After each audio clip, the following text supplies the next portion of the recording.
So in Plum, you'll use the center table. I won't be as far away. Yeah, Plum is.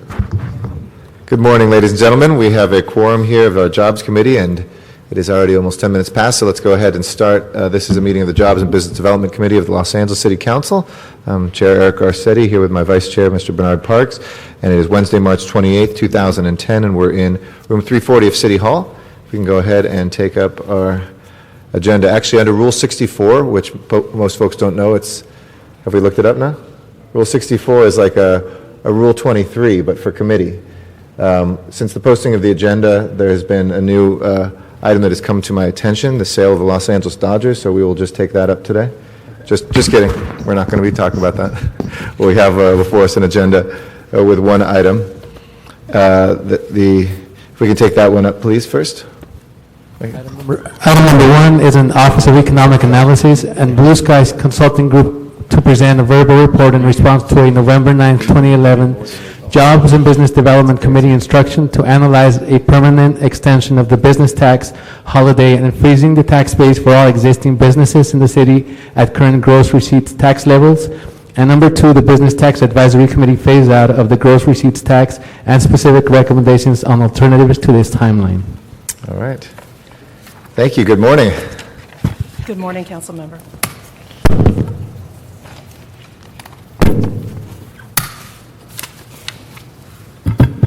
Trina Unziker, Office of the CAO.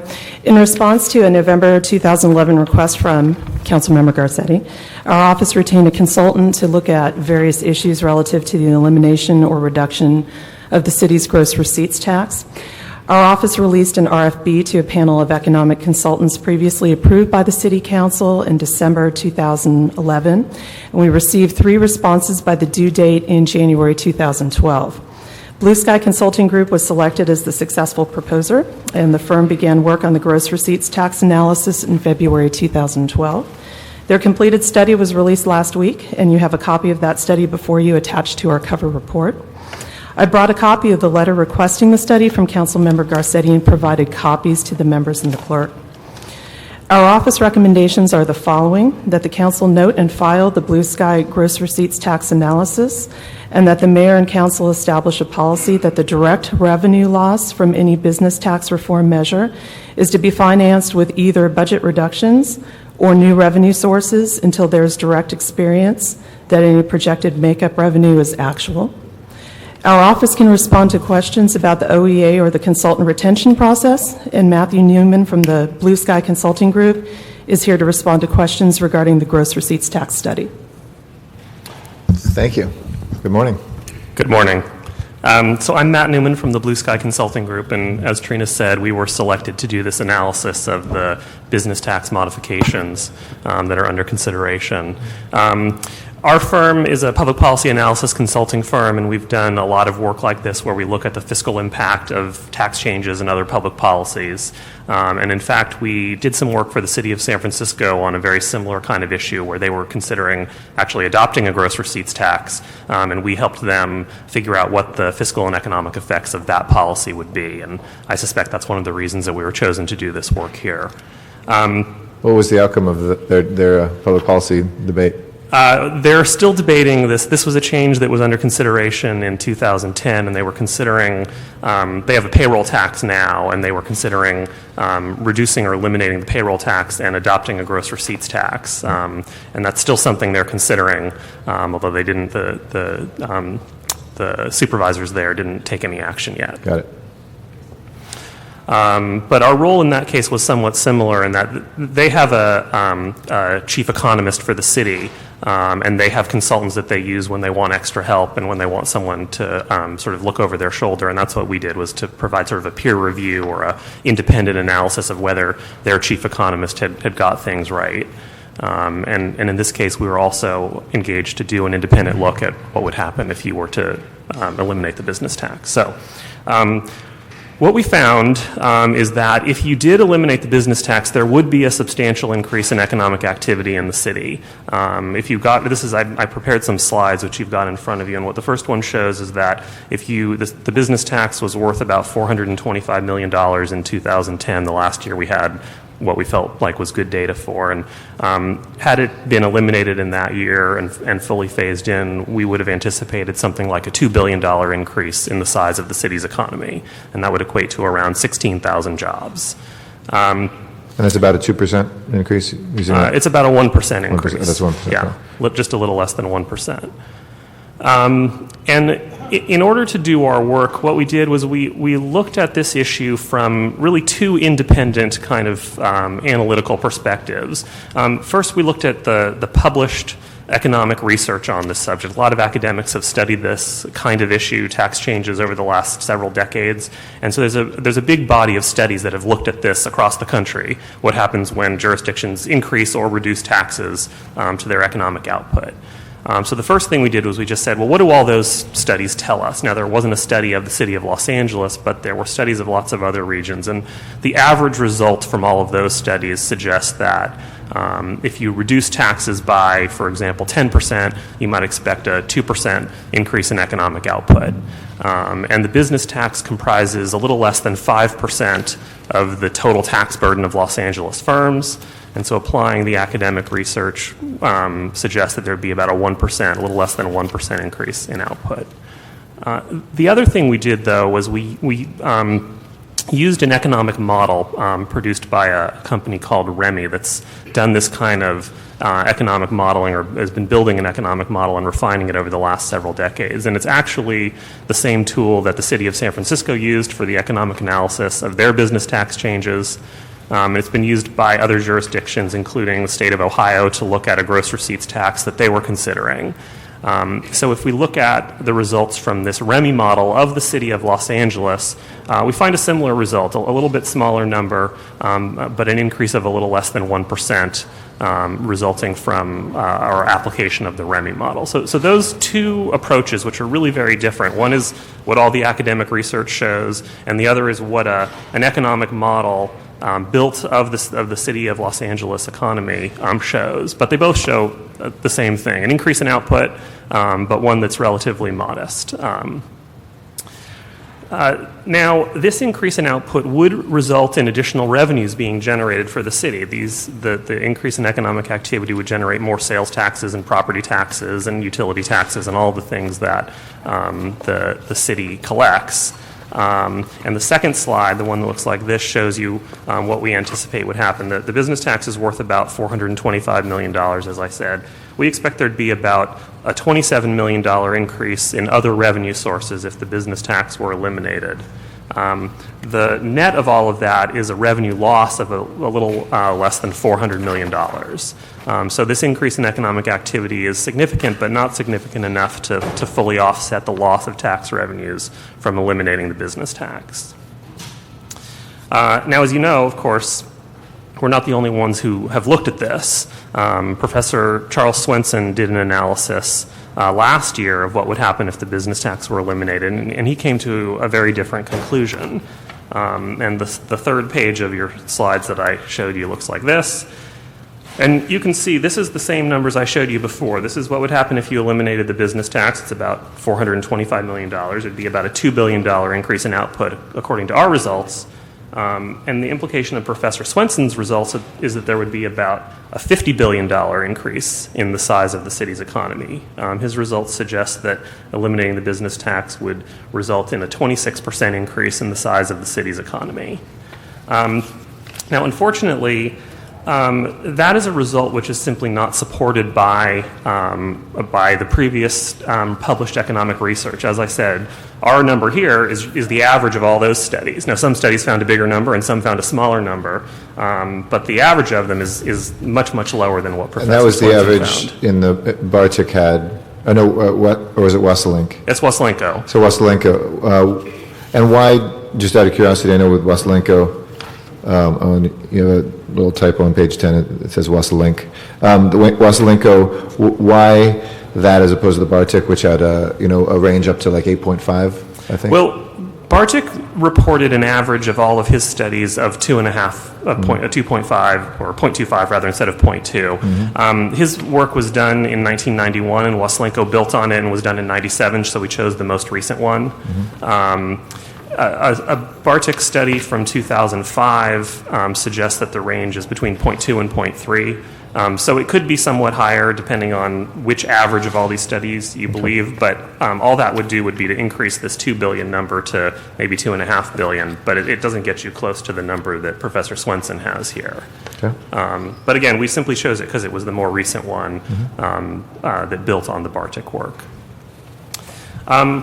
Now, not only is Professor Swanson's result outside of the range of what the other studies seem to show, but the methodology that he employed, we just don't think is reliable. He looked at really 15 different measures of economic output. He was studying what happened when the city reduced taxes in 2001 by giving a new small business tax holiday for startup businesses in Los Angeles.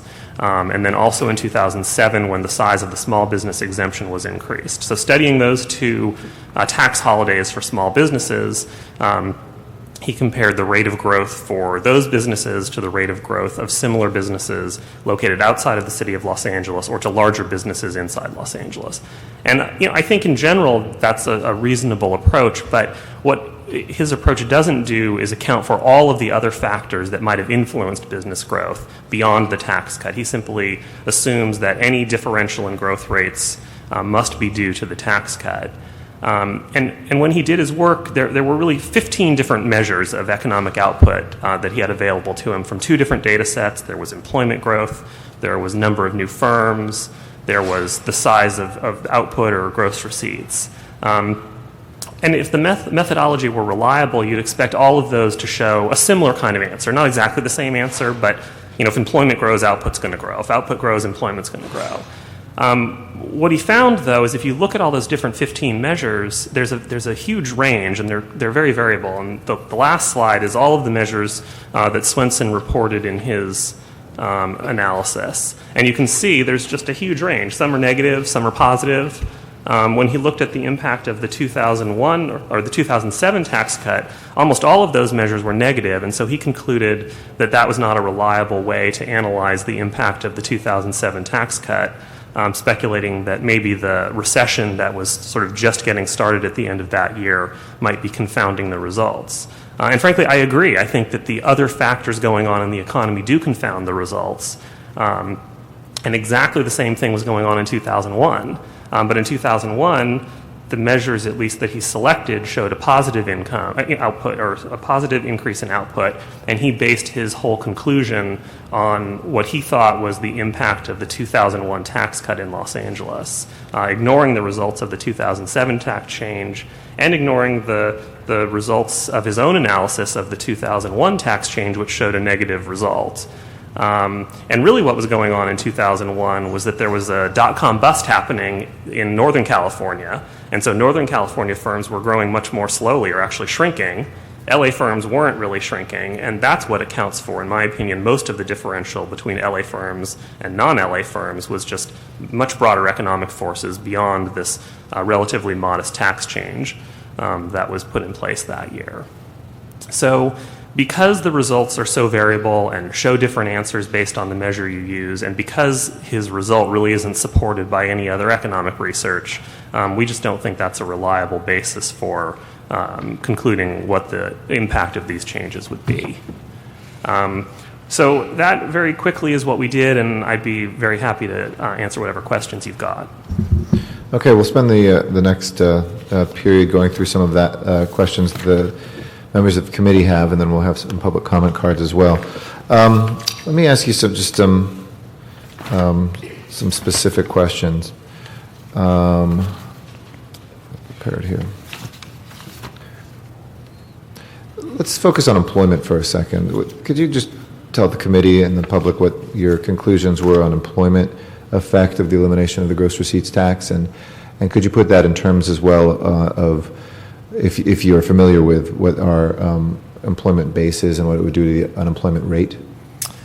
Well, we expect there would be about, depending on whether we believe the Remy model or the academic research, something between 0.5% and a little less than 1% increase in the size of the city's economy. And that means that output would go up by about 1% and employment would go up by about 1%. There's about 1.6 million workers in the city of Los Angeles, and so employment would go up by almost 16,000 jobs using the higher of these two estimates if we were to eliminate the gross receipts tax. So that would be about a 1% reduction in the unemployment rate. Okay.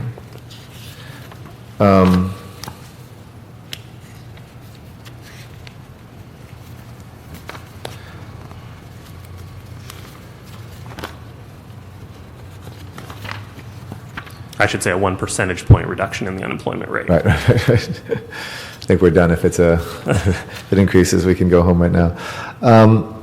One thing that is different about the LA model, I know my staff had some discussions with you as well yesterday, that is a little bit different than other places in discussing, whether or not you mentioned to them the prestige factor, that there's lots of things that happen with decisions that businesses make, and one of them is they want to be in Los Angeles.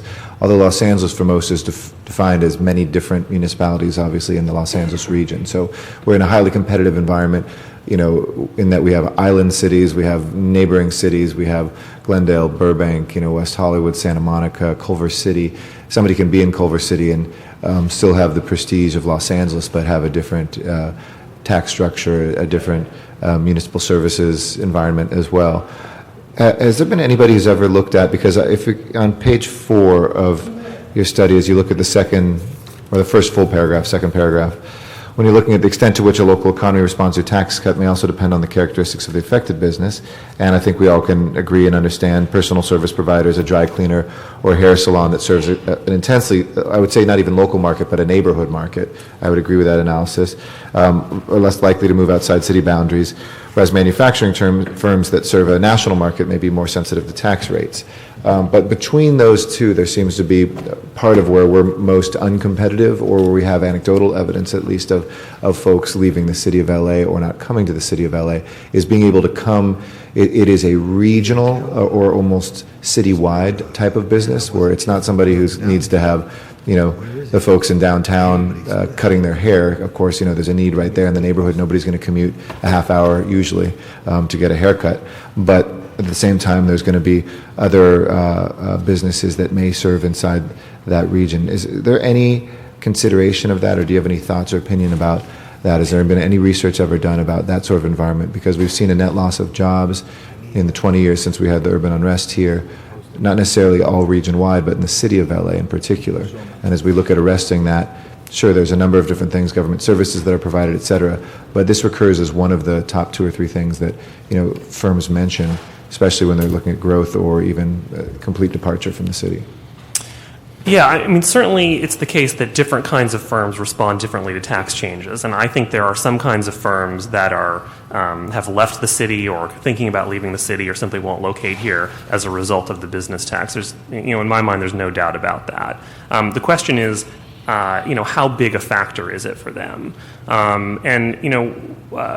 What you may be alluding to is that there is some research which suggests that if 2 suburban jurisdictions are competing with each other for a business, they may be very close substitutes for each other. And I can just, hop across the border, everything else stays the same rather. My workforce is the same, my market is the same, and there's really no difference for me, so why not go to the place with the lowest taxes? And that is an effect which is shown in the research. The published research also shows, however, that when a city, a major central city is concerned and it's trying to draw in economic activity from the suburban jurisdictions that surround it, that there's not really a clear finding that strategy is successful. Los Angeles is sort of in between, as you alluded to. It's not like maybe older East Coast cities or even in the Midwest where you've got a central city and you've got suburbs. Culver City's right next door, and it's in many respects very similar. So that is clearly an effect that you might find.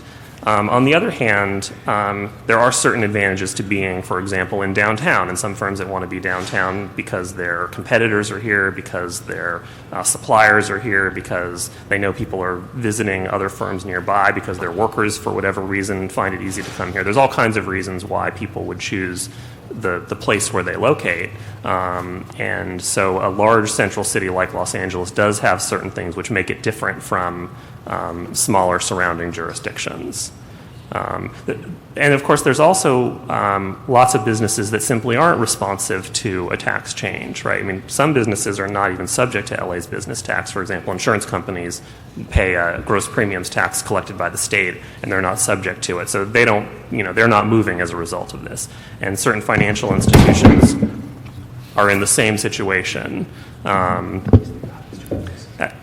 the same is the case with nonprofits. So many healthcare providers or educational institutions similarly aren't affected. But of course, there are certain businesses that are affected. And what we think is that our Remy modeling picks up the impact on the affected businesses. I mean, what we did was we have a model of the city's economy with the industry mix that it has, and it models what happens when costs go down for a business in a particular industry. How does it change prices? How does it change wages? How does it change its investment in capital equipment? And so using that model, we can estimate how much activity is drawn in from surrounding jurisdictions when costs are lowered in one jurisdiction. And that's why we chose the Remy model. It's why San Francisco did the same thing and chose the Remy model, because it allows you to explicitly model that effect. How is that model built, the Remy model?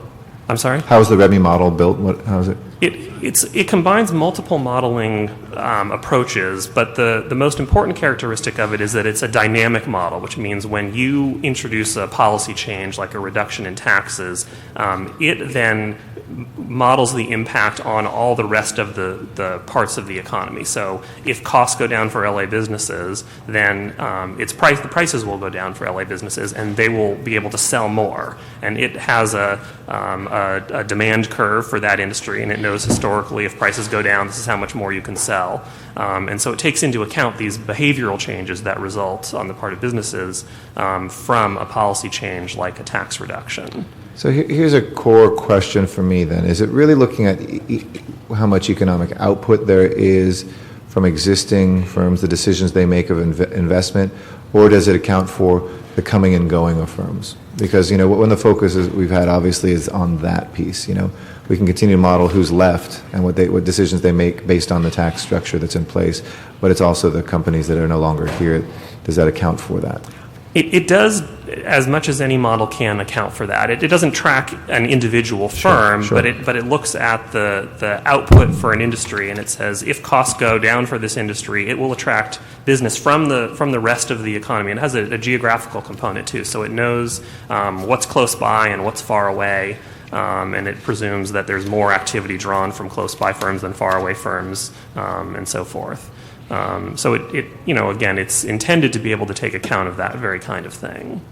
Would this model be able to reverse, to look at the impact of what our reduction in our gross receipts tax has been? We've had for the very smallest businesses, which are, usually individuals, we eliminated the gross receipts tax. That's about 60% of our businesses in the city a few years back, and then we reduced over a 5-year period by about 15% our overall gross receipts tax. Would those inputs be able to track at all whether or not that had an impact? Well, it would be able to predict what the impact would be. It doesn't do a retrospective analysis, but we could say if business costs go down by 15% or tax costs go down by 15% because of the recent series of tax reductions, what would we expect the economic impact of that to be? And that is something the model could certainly do, yes. But it's all also against the context of everything else going in the economy, so it's difficult to pull that piece out, I would imagine, from, obviously if this happened over the 2007, 8, 9 periods, you'd have other forces buffeting that a lot, or would we compare it just nationally and see what difference there was? Well, what it does, and the way we used it for the analysis that we've already done, is that it has a baseline estimate of what's going to happen in the economy. And then when you introduce a policy change like a tax cut, it looks at changes from that baseline. So if the baseline were going down, it might not go down by as much. And if it's going up, maybe it goes up a little bit more as a result of the tax change. So it is looking at the difference in outcomes that result from the policy change, regardless of what else is going on in the economy.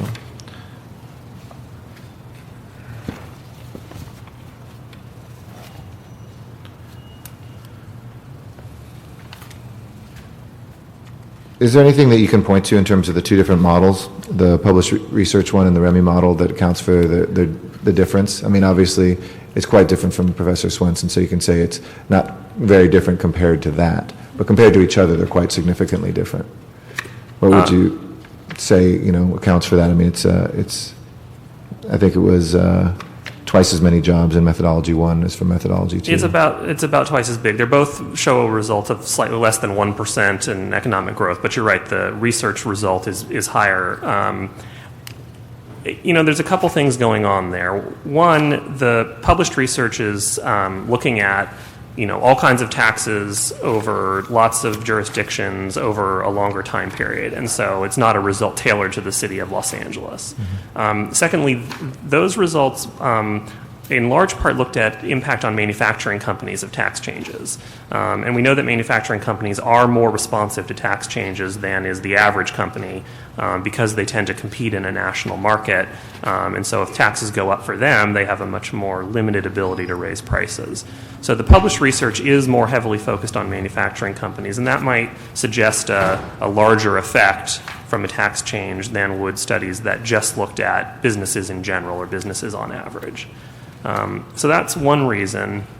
The second reason is that the published research is primarily focused on regions, so not just a single city, but a region, which is a bigger economic area. And what happens is if just a city reduces taxes, there'll be more economic activity in the city, but a lot of it ends up leaking out. So you think about a business that gets a $100,000 tax cut because the business tax goes away, and they say, I'm going to hire another worker for $50,000, and I'm going to buy $50,000 more stuff from my suppliers.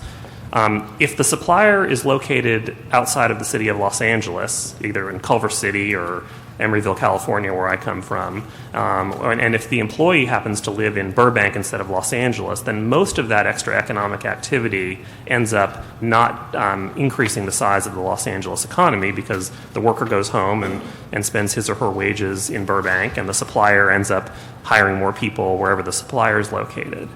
So the academic research that looks at a slightly bigger region would have less leakage taking place, whereas if you look just at the size of the city's economy, you end up with a smaller number just for the city. Now, the size of the county's economy would probably go up by quite a bit more if the city of Los Angeles eliminated its business tax, because a lot of the people that would benefit would probably live in Los Angeles County, but not necessarily in the city of Los Angeles, and so they would benefit from it. And the same is true for suppliers to city of Los Angeles firms.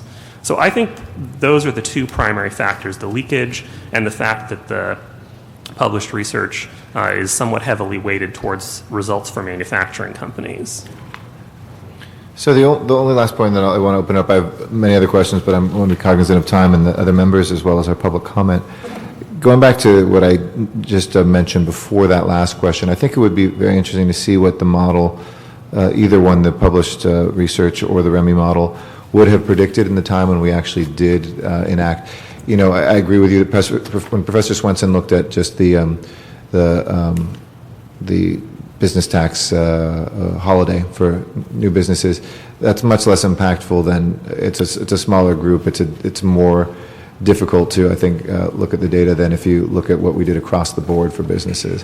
And what it would have predicted the output would have been of a reduction of, say, 15%, and then checking that with what actually happened, again, in the context of overall national or state economic forces to see was there any causality. I mean, that's what we're trying to get to. We know, anecdotal, I've had many conversations with CEOs who are making the decision to come here or made the decision to stay here or grow here that have, not because of my prodding, and I certainly didn't come to this ideologically, said this gross receipts tax is the reason I will make a decision one way or the other. And yet, we're looking for some sort of causality or some sort of correlation that helps us at least think that there's a high likelihood that this had some sort of impact. Because if this is a sound model, that would be interesting to see what it would have predicted. Is that possible to crunch that data as well? Certainly, it's very possible to look at what the Remy model would have predicted the outcome of this tax cut to be. It's somewhat more challenging to figure out what actually happened. I mean, one of the reasons Professor Swanson didn't actually look at that tax cut is that it happened more recently, and so the data isn't as clear yet because there were so many other changes going on in the economy. It's difficult to know what was causing the changes that took place. Was it economic changes that are national or global in scope, or was it something specific to the city of Los Angeles? But it's certainly easy to say, what would Remy have predicted the outcome to be? And that's certainly something we can do. But we should, whether it's volatile or not volatile in the economy in any given context, we should be able to compare the difference in LA to at least close by region or the state, right, as something that would be able to take out those factors, or if not, then I think your point was it could have been very volatile in that time. Even when it's not volatile, we have to trust that, we can take that data out or not. If we can't, we're kind of doing a little bit of guesswork. If we can, then we can make informed public policy choices. Yes, I agree with you. It is very difficult to look at the impact of a specific tax change. And, one of the reasons that Professor Swanson, I'm sure, did his best, and it's very challenging. There's just limited data to work with, and most of the studies that have been able to do this look at many regions over a long period of time, and that was something that requires really a lot of data beyond what was available to us or to him, particularly given the time constraints that we had to try to analyze.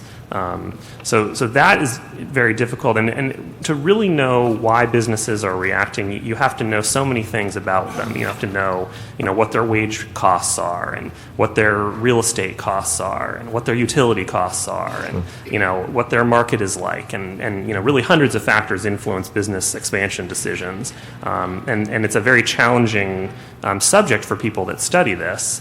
And the published research uses very sophisticated modeling techniques and analytical techniques, much more so than what Professor Swanson did. And still, there's a big range of results that they find, and many studies don't even find a result at all for that reason. So it is challenging to look historically, even if you've got sort of a natural experiment built in. But using a modeling tool, you can at least say what happens when costs go down for businesses relative to the baseline for those kinds of businesses. And so that at least is something we can do. Okay. Mr. Parks? Thank you very much. One thing I think is very instructive and clarified from your study is that up until reading it, I've always had the impression of what people were saying is that economic output basically had an equal relationship to revenue to the city, and it appears that it is significantly less revenue. But where does that economic output go if it's not creating revenue in the city? Well, what we found, and actually we found more or less exactly the same thing that Professor Swanson found, is that every time economic output in the city goes up by, for example, $1,000, the city's non-business tax revenues go up by about $13. So that's an increase in sales taxes and property taxes and hotel taxes and all of those things. The rest of that output is wages for workers and income for business owners and all the other parts of the economy. The city only takes its share of it, and of course there's taxes paid to other jurisdictions as well. But there certainly is a relationship between output and the city's revenues, and when output goes up, the revenues go up. But because the city doesn't, the tax rate's not 100%, when that output increases, only some fraction of it comes back to the city. Okay. And then one thing, I can't find it right now, but there was a figure, and I think it was in your report, that said that the city had already moved forward on something like $150 million in tax breaks over a period of time. I think that might have been work that the CAO and the CLE did, where they indicated what the tax cuts have been. Do you have the ability to look at what that figure is and then tell us what the overall impact on economic output and revenue to the city based on that $150 million of prior changes? Could you model that? We could model it using basically the same approach that we used here, which is to say, when taxes go down, how much increase in output do we expect to occur? So we could estimate what we think the increase due to those tax cuts has been. And would that correlate to where you would make a projection of what would have come to the city? In terms of revenues? Yeah. Or would you just be able to show the economic output? We could, assuming that the same historical relationships apply, we could look at what the impact on city revenues has been as a result of those tax cuts also. I'd like to see if that's something, and again, I can't find the figure right now, but it was in one of the reports that talked about the overall cuts. The other thing I was interested in is that, and the point that you made, is on both models, one predicting 15,000 jobs, the other predicting 7,600 jobs. Again, it has not been clarified until I read this, is that these are not necessarily jobs in the city of LA. These are jobs created in a variety of jurisdictions. Actually, those two numbers are numbers of jobs for the city of LA. For the city. We think there would be additional jobs, maybe twice as many or more additional jobs created in the county of Los Angeles in addition. Those numbers are for the city of LA? Those are for the city, yes. Would it change the dynamics of the projection if the 15,000 and the 7,600 jobs created in the city were city residents? If all of those people happen to be city residents, there would be a larger economic impact because those new employees would then be more likely to spend their extra earnings in the city. Okay. Now, when you did your research, did you talk to business owners or just look at the research? We just looked at the research. We did meet briefly at the beginning of the project with several members of the Business Tax Advisory Committee. But beyond that, given the time constraints, as Trina mentioned, we weren't able to get started until the beginning of February, and we finished last week. So we didn't have time to do interviews with the city. But I did read the previous reports that had been done, including a report done in 2004, which looked at lots of changes to the business tax, and of course the B-tax report from last year. Okay. Thank you. Did you find that figure? Was that a CAO or CLA figure where they talked about previous? I did take a look at the November 7th report, and I noticed that there's some discussion about approximately $135 million in tax relief. And that's from which report, CLA? This is a joint CAO-CLA report. That would be the figure that I was trying to find. Okay. Okay. We'll share that information. Mr. LaBonge? Thank you very much on this report. There's a great historic dynamic to Los Angeles as far as business. You mentioned Culver City. Culver City benefits greatly by Los Angeles being all around it. El Segundo, I think they have more Fortune 500 companies than anybody, I'm sure, being their location to the airport. Did you look at any of those factors as far as the proximity to the city boundaries? Well, again, we did in the sense that the model that we built with Remy is a model of the city's economy. So it looks at how many workers in the city live in the city versus live in a neighboring jurisdiction, and it looks at the economic characteristics of all the surrounding jurisdictions in the rest of LA County and the rest of the nation. Right. But even when you look back, let's say when commerce was developed, was that an interest in us getting some hard industry out of the city? And 50, 60 years ago, what took place? Some zoning predicts what a community's going to be or not be in a lot of ways. And even if you fly over Los Angeles, you go for the San Fernando Valley, you go along the Southern Pacific right away, you see a swath of industrial zone land. But then as time moves, sometimes people like to move to reduce costs. On the one thing you did mention that was quite interesting as far as the cost of electricity and power. How favorable is Los Angeles? Is that a noticeable favorable point? It's not something that we explicitly studied, but I have looked at the published numbers, and the city's power costs are much lower than the neighboring jurisdictions. Yeah. That's certainly the case. I think just a personal experience. I went to a store, try to get something from a store, and they weren't friendly. And the most important thing I think we have to be, members of council, whether we change anything or not, is be friendly and willing to try to help people reach their goal. The people have a dream to open up a business. You talk to some people. I know some of the folks who revitalized Atwater. They've looked for you and your help, which you've given them. But the challenges are great. That's the tough thing that we got to figure out. And just like if we have a regional business czar or someone, and I know Matt Koretz, Matt upstairs, he does a great job, but that model should be not just in the term of a mayor, but in a term of a dedication of focus that we have on that. So, okay, thank you. I'm going to study more of your report. Thank you.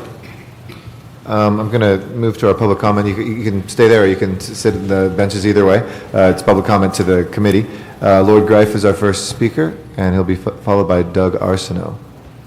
We can set the clock at 3 minutes per speaker, please. Thank you. 3 minutes per speaker. Thank you. Thank you, Mr. Chairman. I'm Lloyd Greif. I'm chairman of the Business Tax Advisory Committee. We are presently studying the report issued by Blue Sky Consulting Group last Friday, and in fact, this afternoon we have a meeting at which the focal point will be Blue Sky's report. Mr. Newman has kindly agreed to present to our committee as well. So we will be looking at that in the context of the recommendation that we've made with respect to phasing out the gross receipts tax over a 5-year time frame, 6-year, including the announcement effects. So again, more to come. We will report back to Jobs Committee after we've had our opportunity to further analyze and frankly, question Blue Sky and some of their work. Dr. Swanson will also be present this afternoon in our meeting. So it should make for a productive session. Thank you. Thank you, Mr. Greif.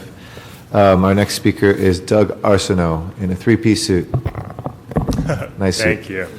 Good morning, council members. My name is Doug Arsenault of the Valley Industry and Commerce Association, a member of the Axe the Tax Coalition, representing more than 370 businesses in the city that have created over 100,000 jobs. When a business enters the city economy, it faces considerable risk. Beyond the traditional risks of opening a new business, they face an unpredictable city government prone to creating new obstacles to profit and job creation. VICA believes it's time for the city to take on some risk. The elimination of the gross receipts tax will cost the city, at least in the short term. However, without action on business tax reform, the city faces a different risk, one unable to be quantitatively estimated. That businesses will gradually divest from our city until it becomes a landscape of vacant storefronts and filled with unemployed residents. If this committee and the council as a whole do not take action soon, our city will continue its downward slide. We urge you to do what is right for your constituents, not fall victim to the whims of the city bureaucracy. Thank you. Thank you, Mr. Arsenault. And Danny Weissman, would you like to speak? You put general public comment, but did you want to speak on, Mr. And I'll change it to item 1.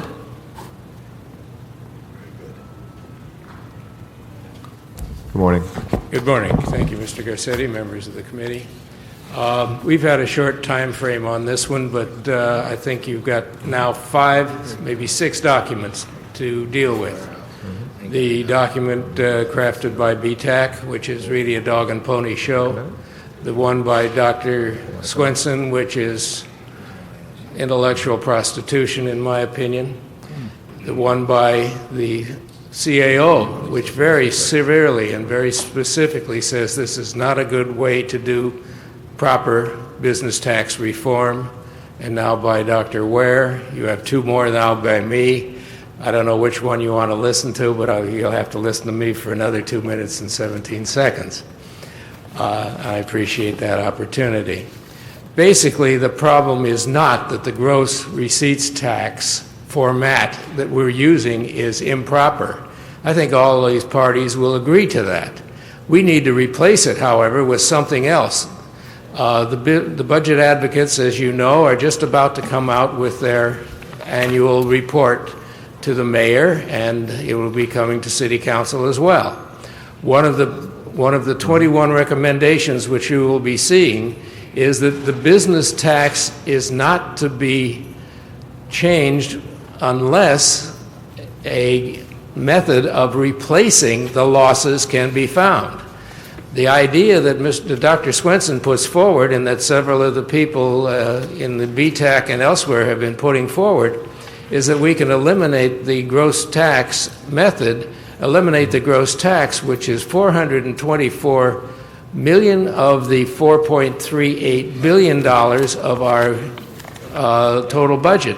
It's 10% of our budget. This city could not live on a kiss and a promise of loss of 10% of its income. And that's what Dr. Swanson is giving us. It's a kiss and a promise.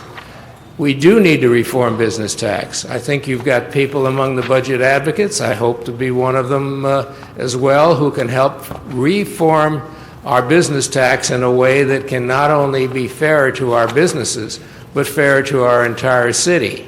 We have a gaping hole in our city income for the first 6 months of every year because we do not earn enough money to pay for our bills until the property taxes come in December.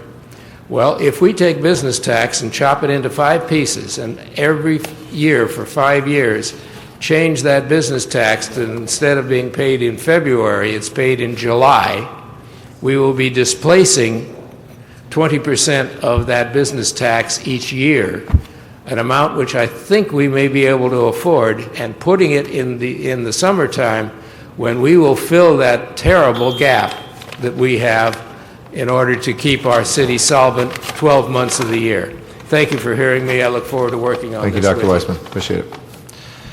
So I think, given that BTAC is going to also discuss this as well today, for now I'd like to just note and file, but keep this otherwise in committee. We'll wait on any action further. A couple conclusions that draw from this report. There's obviously a clear link between reducing taxes and increasing economic output, and not undramatically. There's also a clear link between doing so and boosting employment. I think if all of us could wave a wand and reduce our unemployment by a percentage point or even further, given almost anything, given the circumstances in our city, we would do it. But obviously the rub is the balancing of our city budget and making sure, of course, that we can provide the city services that we depend on within that. So we will be able to, I think there's a couple things that we've asked, and Mr. Parks and myself, we can discuss with Blue Sky under their contract and with the CAO what additional work they may be able to do, just on a couple questions to look at if there's any way of looking at the impact of our previous reduction in our gross receipts tax and economic output, and also Mr. Parks's questions as well. So maybe we shouldn't receive and file. Let's hold it here until we get some clarity on doing that. We'll listen to what BTAC as well does further today in the discussions, and we can bring this up further for another time. Thank you. So, just for the record, Mr. Chair, we're going to continue the item. Yeah, we're holding committee. Okay. And Mr. Parks? I would just like, if we could ask the CLA, one of the things, and again, depending on what kinds of businesses we're in and such, that I've rarely had a business person even talk about business tax, but the things that they talk to me about are what they consider the inhibitors of doing business in the city, and some of them are what they think are antiquated entitlements or mandates and things that slow processes down. I think it would be equally instructive if we could find a way to look at what are those things that are placed on business to get into business. Now, and unfortunately, on one hand, we lost CRA, but on the other hand, a good deal of businesses talked about how inhibiting it was to go through the planning process and the CRA process. And so if we could have some handle on looking at what are those mandates, what are those requirements that impact business, that's what I hear most from my community that they talk about as it relates to cause them to choose to go somewhere else or not expand because of the permitting process and things of that nature. That's a great point, Mr. Parks. And one of the things that this committee launched about 2 months ago is we're going to try to do our first citywide, through the Office of Finance and others, comprehensive survey of business. What are the factors of how they make those decisions? So we'll make sure to fold that into that and make sure your office is briefed on when they're putting together that survey as well. Okay? We already had held our public comment on this, so this meeting of the Jobs Committee is adjourned. Before you adjourn.